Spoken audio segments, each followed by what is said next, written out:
Dear God, that's what I call an epic show. Armies of anthropomorphic toads, newts and frogs, up against the legions of evil robots, apocalyptic super weapons, a 1,000-year-old amphibian king, all together with science fiction concepts, and with a sprinkle of something godlike, suspiciously resembling one of the strongest anime characters, Son Goku from Dragon Ball. Yes, it's been a long journey, as one of the greatest late years Disney shows, Amphibia, comes to an end. But to what end? A very interesting and epic end. Even if you count that this is a kids show, it doesn't take away all the drama, the darkness, and sometimes intense moments. Greetings, everyone! I'm Z, and today we'll talk about what a journey this amazing show created by Matt Brolly has taken. How much interesting stuff was put in the show, and in the end, say our final goodbye to the show. Do you remember back then Disney decided to make isekai animes with the girls that travel to other fantasy worlds?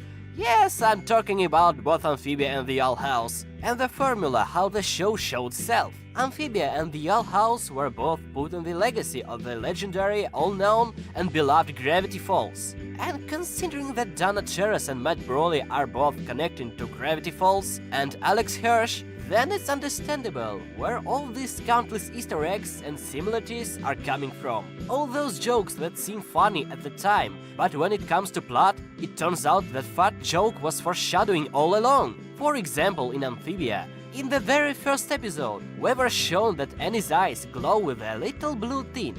And who could have even thought that in the end it will end up being Annie's Super Saiyan's blue powers showing themselves? And that she, in a new ultimate form, will be punching 1,000-year-old Leviathan's ass that wants to conquer the multiverse. It's still heartwarming that this show successfully came through 3 stages of its existence. From the first season, that showed us that Amphibia world really is, with a crap ton of filler episodes that everyone was so outraged about, that were just telling us the good stories, and in the end showed us some drama in the Ants and Sasha's relationship, which was hella interesting. Second season became the great adventure of all characters, like a grand journey to the Utopia, the appearance of new plot-relevant characters, classic fantasy adventures, and soul-shattering finale, with an amazing cliffhanger. I mean, come on, it's so devilish. To end the season that way, Marcy got killed, Anne and Hot Pop, Sprig and Polly were transported to the Earth's universe, and then the season ends. Ugh! I can't explain how hard I screamed back then. I just hate waiting so much. But the moment was so incredibly powerful back then. It was absolutely mind-blowing. The theory is sprouting like crazy, and the third season became the grand finale to the series itself. And I want to say this right now, that the first half of the third season was quite boring, even though people in this world were not completely branded.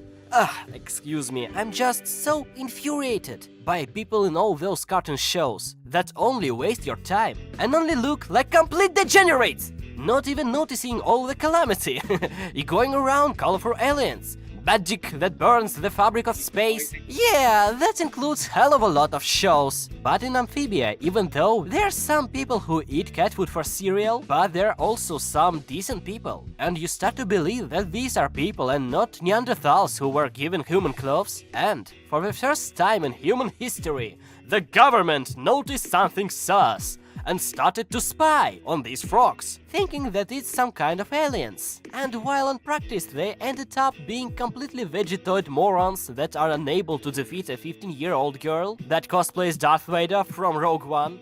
Like, come on people, she isn't even using her Dragon Ball Super Saiyan blue powers. Well, at least until the very end in the highly stressed situation, learn to control it. And do you remember that in the finale humans had given armies that tried to stop the robot invasion? At least in some way. In the most similar cartoons, governments always magically forget they have a freaking army. Jeez, it's so dumb. I'm happy that Amphibia give people at least some common sense. Like, come on, was it that hard? In the first half of the third season, there was something good though. The relationship of Anne's family. Her mother and dad. This cartoon got so much attention to main's character parents, as none other cartoons did. And they were shown so well too. You don't cringe from them, you celebrate their victories, You see where Anne's got all the stuff she knows. And should I remind you, in Star vs. the Forces of Evil, Marco's parents were complete dunceheads. And in Gravity Falls, the parents weren't shown at all. Cartoons generally have a big problem with showing parents. They were always either dead or dumb. So the fact that in Amphibia family relationship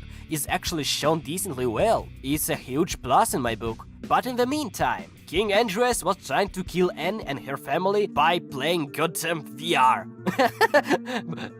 you couldn't think that is strange, that I'm laughing on him, but Andreas is a very cool character for me so far. And we would be told his backstory and motivation later in the season. And I mean, you gotta understand him. Your best and probably only friends betray you out of nowhere, essentially cutting off the only way for your civilization to further progress for the countless years, throwing the entire race back to the Middle Ages. So his motivation to getting everything back as it was back then I quite understand. But in the meantime, our characters suddenly find a scientist who helps them to back to Amphibia. But of course it wasn't done in a single episode, but you gotta agree that it looks like just lazy. That out of nowhere, right by their city, an old genius lady scientist makes a breakthrough and nearly makes her own multiverse portal. And there's also this Easter egg that practically united the Owl House and Amphibia's worlds. Like, seriously, this is canon now? Well, if not officially, at least for me it is. And now, in the final arc, from 3 whole episodes, our main characters not only meet the main antagonist, in the name of King Andreas and the officially named corpusist Darcy, but to help out our brave heroes come all the characters we've seen from episode to episode through the lifetime of the show. And almost very filler episode that seems as such ended up not like an unneeded episode, but as an important story element, without which the finale wouldn't be complete. For example, that mushroom that took control of those who happened to get his spores. And then here the evil bodies use the spores of this damn mushroom to control all the sorts of different creatures and beasts, and to hold them on their side. All these cultures and nations, their traditions and their history, they were shown through the show. Their difference, but now they need to unite in order to save their world from the crazy dictator and his light version of Skynet. All those different filler characters returns and are ready to fight on our hero's side. Therefore, a bunch of damn fillers suddenly became unfillered, and instead became a bunch of interesting episodes that told more about the world and its inhabitants, from which I'm absolutely whizzing out of happiness, since I don't know about you, but I love when something that was shown a billion episodes ago becomes a super relevant all of a sudden, that hint at something that will play their role in the future. And oh boy, Amphibia is full of that, as in the very first episode on the first season, Anne shows a blue shine in her eyes, even though the cause will be demonstrated only by the end of the second season, but more in the third. And that is the case practically with everything about this show, which inspired me in some way. And I have to point out about the collective army of all the kind characters against the evil. For some people, this is a boring cliche and a boring plot device for finishing of a story. But in Amphibia, might I point out, almost entirety of the season 3, our main characters were planning a rebellion. They trained and made a strategy and a tactic. Got buffed to cosplay JoJo at very least, so that they can all unite and kick bad guys' asses. Not a plot hole, nor a bad writing, not a cliche, but an obvious story move. The cliche is when in the end of Samurai Jack, everyone who he helped during the 5 seasons showed themselves unexpectedly in the very last episode to help Jack. Therefore, for most viewers, it was useless cliche, but it also was not a dumb move. It's kind of a different story when it comes to Jack. The viewers waiting for 15 years to finally see the end, so they can have a bit of nostalgia about funny similarities with Samurai Jack. You know how in Amphibia there is this immense core that has the minds of a countless of great minds of Amphibia, as this one ultimate being, encased in a ball with these goofy eyes and funny tentacles. It creates robots, sends them to collect resources from Earth. Yeah, and now check out what there was in the Samurai Jack. What is this war? Long ago, a mechanical beast went mad and waged war against all in its path. It feeds off the land itself, growing larger, powerful. All the neighboring kingdoms have fallen. We are the last. The beast desperately wants our lands. For our home is beautiful, peaceful, rich in resources. The beast and its robots would have destroyed us ages ago, but our land is protected by the tallest of mountains. And the narrow ravine is the only entrance. It was there, with only 300 men, that we stopped the beast's armies. The position was easy to defend, and their superior numbers were made worthless.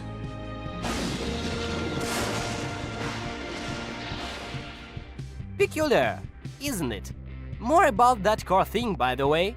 This is one of the things that made me fall in love with this show. Some kind of machine that contains countless memories and minds of all previous kings and greatest minds of Amphibia, who escaped death itself this way. And from that core, Andreas' dad himself speaks. So now it's understandable why Andreas calls the core my lord. Even though Andreas is a king, and this is all explained, cause in this thing is his dad, and his dad's dad, and so on. Bruh, how long has it been around by this way? Like, how many of his dad's dads are there? And oh man, Darcy is fabulous! At the beginning of the season, Marcy was healing in this strange tube, just like Star Wars again, and got into a black suit, where they put a black helmet on her. Okay. This is too much of Star Wars! Like in the last episode, they even tied Burst's legs just like in Star Wars. At least they can joke around themselves similarities. And then comes Darcy. Just look at her. She's freaking awesome! Cyber Skynet of hundreds minds inside a human, who wear a costume that resemble an axolotl, with all these branchy things, and she will then fight with a scythe in the finale, with a laser motherfucking scythe that looks like a scythe version of Crucible from Doom Eternal. But